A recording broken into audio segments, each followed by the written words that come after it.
don't usually drive in this lane because the OP never picks up the curb over here, especially with the trees overhead during the day. It's pretty bad, but at this time of day, I figured I'd give it a try, especially with the advancements today. So you see that there's only one lane line picked up, and I'm going under the speed limit. So I was able to really dial in the poly centering, which basically defines like a wedge of desired path versus center path, which derived by OpenPilot or the model. And for whatever reason, we are not, the center path doesn't seem to be used directly for lateral control, other than, well, actually I don't think it's used anywhere unless it's used by closed source logic, like the model or vision or something like that. But I haven't found anything in the lateral control or path planner or anything that uses it at all. So it seems like the path plan is derived entirely using just the desired path, which is converted to a discrete desired angle, which includes just untold numbers of errors from the vehicle model and interface parameters, timing values, all that gets stacked up to just to calculate an instantaneous angle that will hopefully put the car back on the desired path. Don't do this to me. Oh, shit. Okay. So hopefully to get it back on the path, but because it's an instantaneous angle, that involves a whole lot of erroneous parameters, especially if it's not even considering the angle of the road or the wind direction. It's trying to determine multiple different angle biases and offsets, but it's never going to get it perfect. So because of those minor little errors, it will absolutely cause deviation from the path, because it just takes a very small angle error to create a deviation from the path, and that results in an amount of time for it to recover, which I believe is the base time or frequency of the oscillation that most cars experience in some manner or another, is just because of the desired time for the car to that the model wants the car to get back onto its path. So what I've done is I've just decided to use, or I'm using the model output directly to bypass the MPC and bypass the vehicle model entirely and all of those timing parameters, and just focus on the wedge, the difference between the desired path and the actual, what it considers the actual path to be, whether it's left or right, and the amount in between, the area between those curves.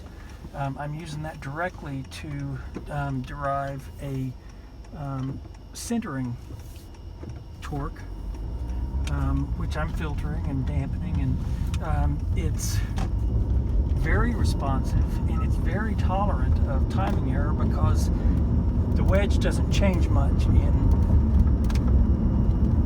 10 milliseconds. So basically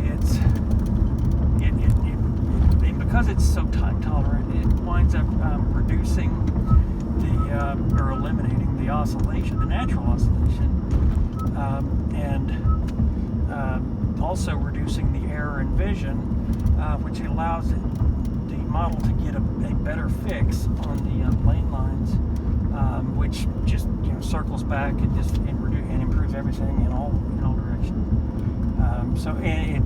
My torque lines have smoothed out. I mean, this isn't. I haven't smoothed these lines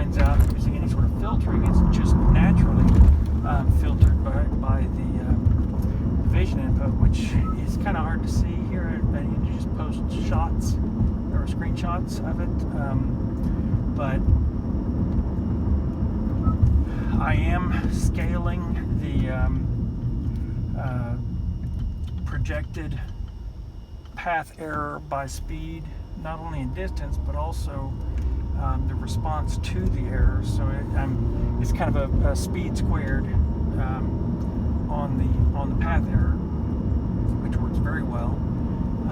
I'm also scaling the response to the error based on the feed forward quantity. So what I found over the last few days is that whenever feed forward is above 0.1, then lane centering correction tends to just cause a tremendous amount of steering error that blows corners. So basically, a corner like this would be fine, but a corner near the limit, then the centering error would tend to just wash it out, and it would just go straight ahead. You would just kind of drift out of the lane. But what I found today, which I think was a big breakthrough, was to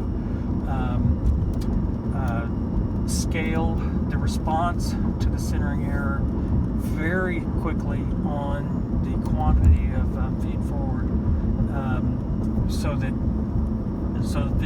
there would be a very small response to lane centering error whenever there's a significant amount of steering, either from rate or angle. And it just fixed the problems that I was having. So I'm now able to take all the corners I was able to take before even better, and also have good center line performance. And it's not that it's really benefiting my car very much, because the Honda Accord is just so amazing on steering performance. So it's just it's just 99% of perfect, no matter what you do.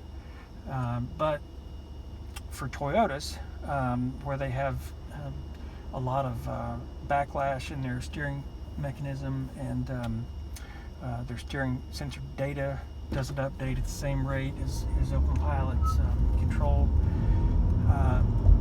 algorithms. So basically, it's really for Toyotas.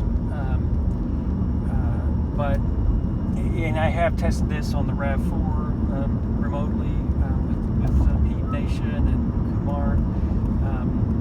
I'd love to experience it firsthand. I'm only getting to experience it over the remote to the dashboard over the internet, but it seems that it's really helping them a lot. I'd like to get my hands on a Prius, because I think it would benefit them the most, because they seem to have the most noise in their control system.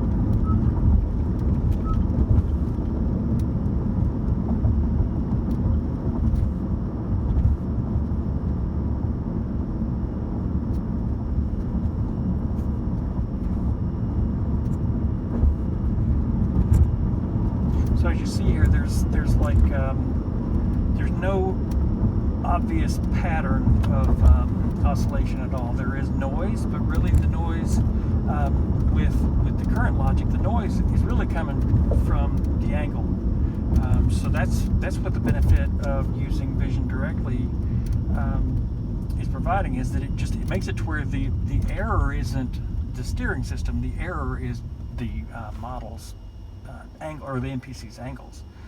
So if I were to hide the desired angle and hide the error, you would see a much smoother line there,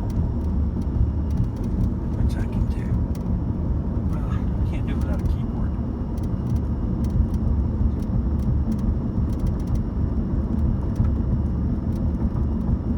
So all these waves in the proportional or PID value is really the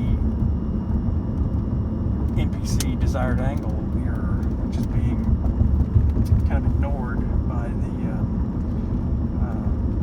secondary input, which is the poly centering.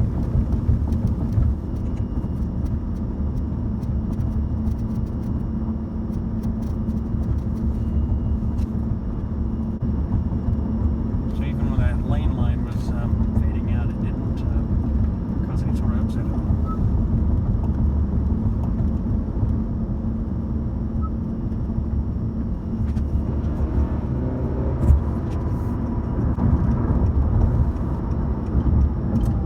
Toward my track. I wish it was a little closer to my house, but I do this track many times per week.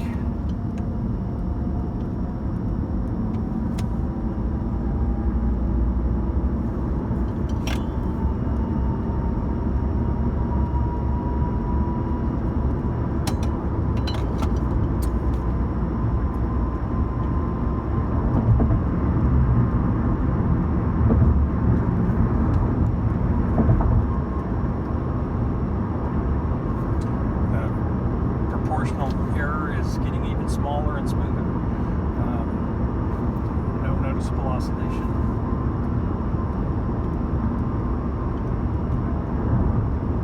Even to the S-curves.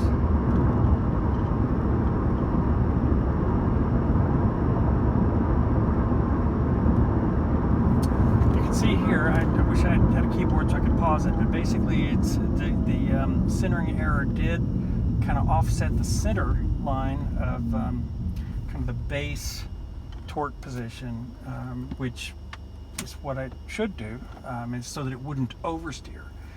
So this actually does help with understeer and oversteer whenever the timing values are slightly off, or the angle offsets are wrong, or the steer ratio is wrong.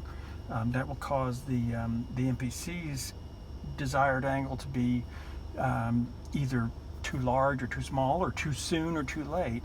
And so the centering, since it's time agnostic, will increase or decrease that torque value slowly, smoothly, as that error occurs, and just kind of fix it, which is really, it was the hard thing to get it right, but it really works well.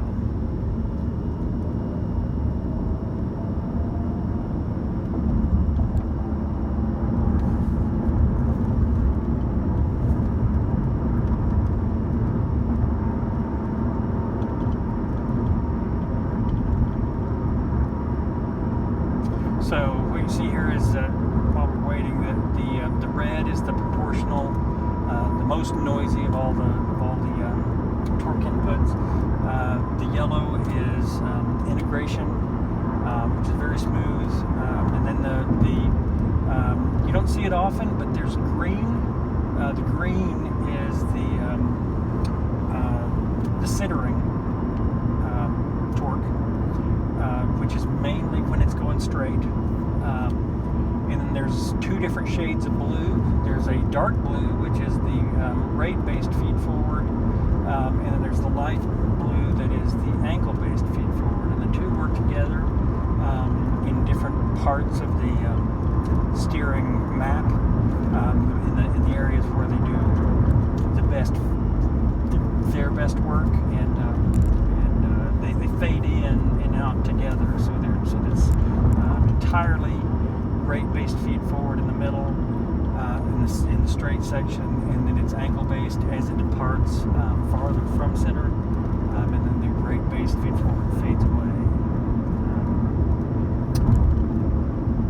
The centering torque is somewhat like a feed forward, because it's ahead of time, so it's not waiting until error actually occurs. It's really more forecasting of error, and being imposed slowly so that it doesn't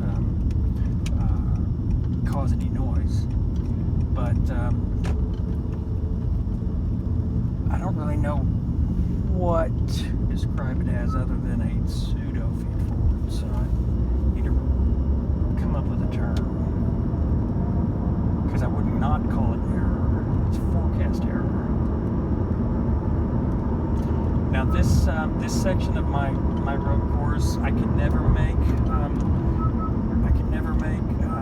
at the speed limit, and there's three even slower. I can't make the turns.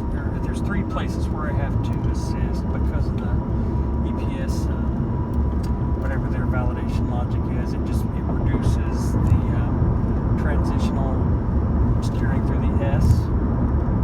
So it's not really that it has that much of an angle to it. It's just that the amount of angle since the last turn the other way was too high or whatever.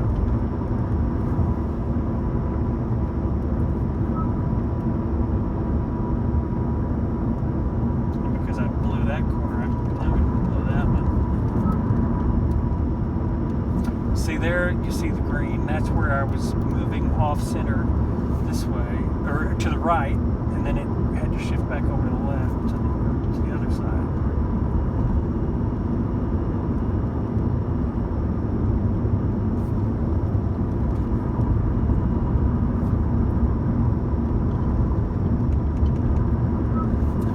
So I guess I'm going to get on the highway, because I actually haven't been on the highway with it yet. Well, I'm doing 60 now, but I haven't done anything more than 60.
Center line a couple times there where I was overriding.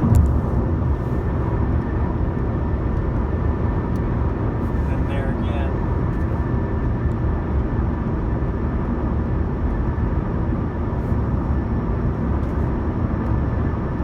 So here, the angle error is virtually just white noise. I mean, there is nothing there significant.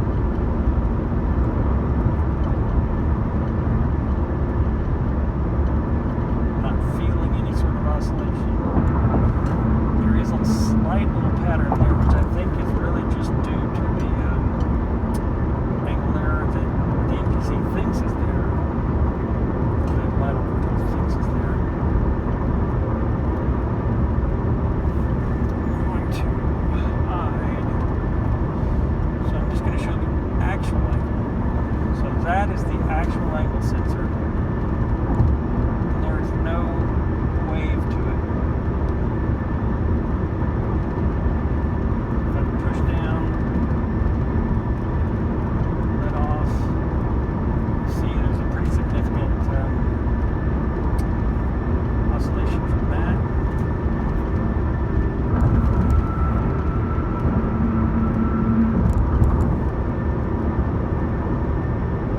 Might take this exit.